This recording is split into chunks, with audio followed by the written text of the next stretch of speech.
मंडळी, जय गोमाता. आज बरेच दिवसांनी व्हिडिओ परत करतोय कारण वेळ अपुरा पडायला आलाय मला.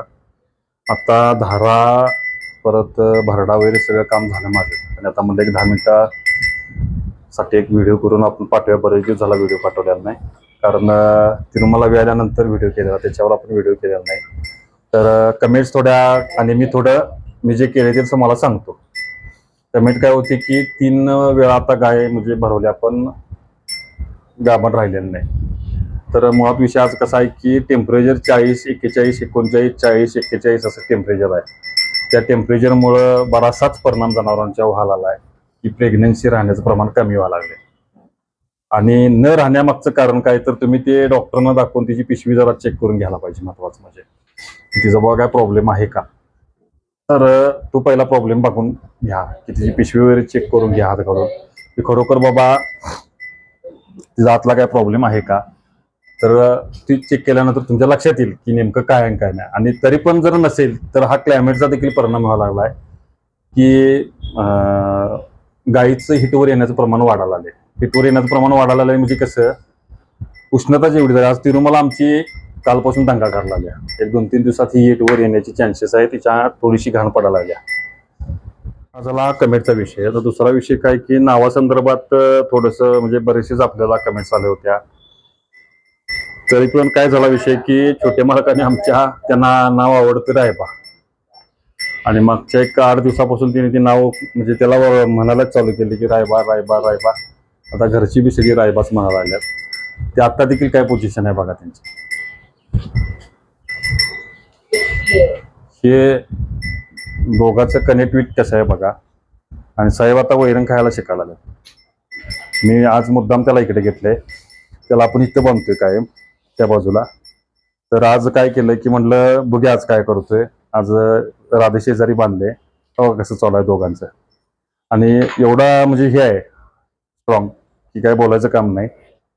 इतकं त्याला आकडून बांधले तरी पण ह्यात म्हणजे खाण्याचं तोंड घालायला लागलाय.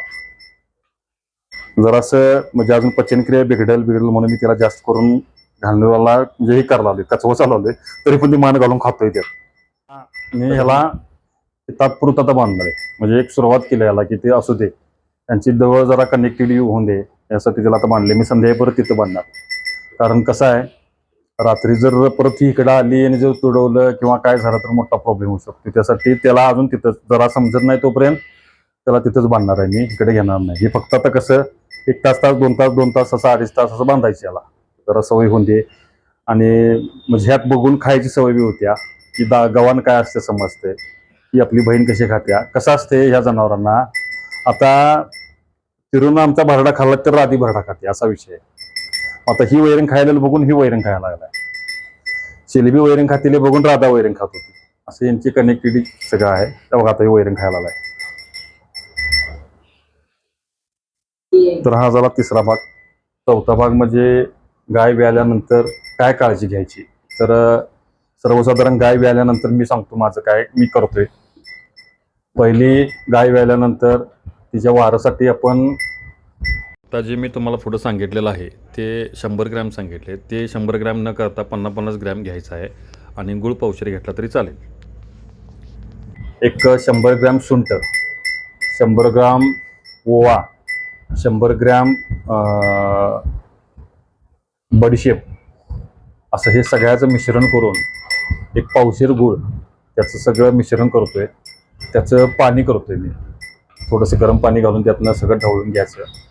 1 लिटर ते 1.25 लिटर मी पाणीला पाजतोय पहिलं. ते प्यायल्यानंतर मॅक्झिमम 1-2-2.5 तासात तिची वाढ पडत्या. आतापर्यंत माझं रेकॉर्ड आहे. मी आता 3रं व्यक्तीचं केलंय, मला काही प्रॉब्लेम आलेला नाही.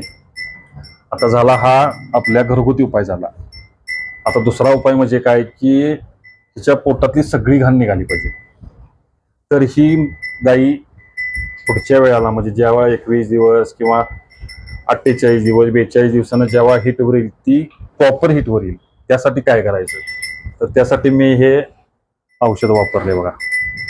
हे दिवसाला मी 100 मिली तिला देत होतो. हे 6 दिवस औषध मी दिले तिला. त्या औषधामुळे काय होते की सगळी पोटातली घाण जाते. त्या औषधाचं नाव आहे पार्चुटोन फोर्ट. ते कुठेही तुम्हाला मेडिकलमध्ये उपलब्ध होऊ शकते आणि याचा उपयोग चांगला आहे. तुमच्या डॉक्टरांच्या सल्ल्यानुसार तुम्ही देऊ शकताय आणि काय म्हणजे साईड इफेक्ट याचा नाही आहे महत्त्वाचं म्हणजे. आणि गाईची पोटातली घाण सगळी निघते बाहेर, म्हणजे फ्रेश राहू शकते. आता आमच्या गाईची अजून देखील घाण पोटातनं बाहेर पडते त्या औषधाचा इफेक्टमुळे. आणि जे मी अनेक पुढचा उपाय करायला लागलोय, तुम्ही पुढच्या ब्लॉकवर तुम्हाला सांगणार आहे त्याच्यासाठी मी आता काय करायला लागलोय. थोडासा खाद्यामध्ये देखील बदल केलाय, चाललाय प्रयत्न आपला करायचा. तो सक्सेस किती होतोय, सक्सेस झाल्यानंतरच तो व्हिडिओ करायचा असं दृष्टिकोन करूनच आम्ही काम करायला लागलोय. तर हा वेळ आल्यानंतर एक थोडा भाग मी तुम्हाला सांगितला. दुसऱ्याला सांगतो तुम्हाला की पिरूचा पहिला वेत मला वाटतं व्यवस्थित झाला. दुसऱ्या वेतापासून सडांचा प्रॉब्लेम जाणवा लागला. ह्या पाठीमागच्या सडांना ह्या सूज यायला लागली, ही सगळी सूज यायला लागली अशी, आणि सड असं मोठं व्हायला लागलं. तर ह्याला काय म्हणतात, तर ह्याला अल्बुनिया म्हणतात. अल्बुनिया म्हणजे काय की त्या सडात जे दूध आहे ते दूध घट्ट होण्याचं प्रमाण होते. म्हणजे थोडक्यात मस्टॅर्डची सुरुवात म्हणजे अल्बुनिया असाच प्रकार आहे हा, म्हणावं लागेल आपल्याला. तर मी डॉक्टरांची सल्ला मसलत करून मग डॉक्टर भट यांना बोलवून घेतलं. त्यांनी इंजेक्शन एक मला दिलं, त्याने सांगून म्हणजे चिरूला आपल्या दिले. आणि ही ट्यूब एक आपल्याला तिने लावायला 1-2 वेळेस लावा म्हणजे. रांबो फोप नावाची क्रीम आहे. ही क्रीम सर्वसाधारण तुम्हाला सांगतो ही जनावरांची क्रीम नाही आहे, ही आपण स्वतःला आपण माणसाने वापरतोय. जेव्हा आपल्याला सलाईन लावल्यानंतर जे स्पॉट होतात किंवा जी सूज येत्या त्या सुजासाठी ही क्रीम वापरतोय. हीच क्रीम त्याने मला हिला वापरायला दिली आणि खरोखर याचा रिझल्ट चांगला आहे. माझं दुसऱ्या वेळेस म्हणजे तिचं सड व्यवस्थित झालं तयार. तर सांगण्याचा उद्देश काय की ती माणसाचीच क्रीम आपण हिला वापरली आणि तिचा उपयोग तिला झाला चांगला. पण मला अजून देखील प्रश्न माझा मोठा काय आहे की हिला हे वारंवार का व्हायला लागले. मी त्याच्या खोलात जाण्याचा प्रयत्न करायला लागलो. डॉक्टरांशी देखील सल्ला मसलत माझी चालू आहे की अल्बुनिया का होतोय आणि त्यांच्या संदर्भात देखील चर्चा आपली चालू आहे. बघूया त्यांच्याकडनं काय रिप्लाय येतोय. आणखी जर तुम्हाला ह्यातली काही जर माहिती असेल तर नक्की तुम्ही मला कमेंट्समध्ये द्या की अल्बुनिया होण्याचं कारण काय किंवा काय असू शकते. तर आपल्याला पुढच्या वेतासाठी तिला प्रिकॉशन घेता येईल त्या पद्धतीचं. कारण सजेशन देखील आपल्याला महत्त्वाचं आहे. असंच काय नाही की आपल्याला काय समजते म्हणून मी तुम्हाला जास्त सांगतो असा विषय नाही. तुमचं सजेशन देखील मला द्या, कारण एकामेकाच्या सल्ल्यानं जर आपण करत राहिलो तर ह्यातनं सक्सेस होत जाणार आहे. त्यातला मूळ हेतू काय आहे की खिल्लार वाढली पाहिजे, खिल्लारची जपणूक झाली पाहिजे, हाच हेतू आहे.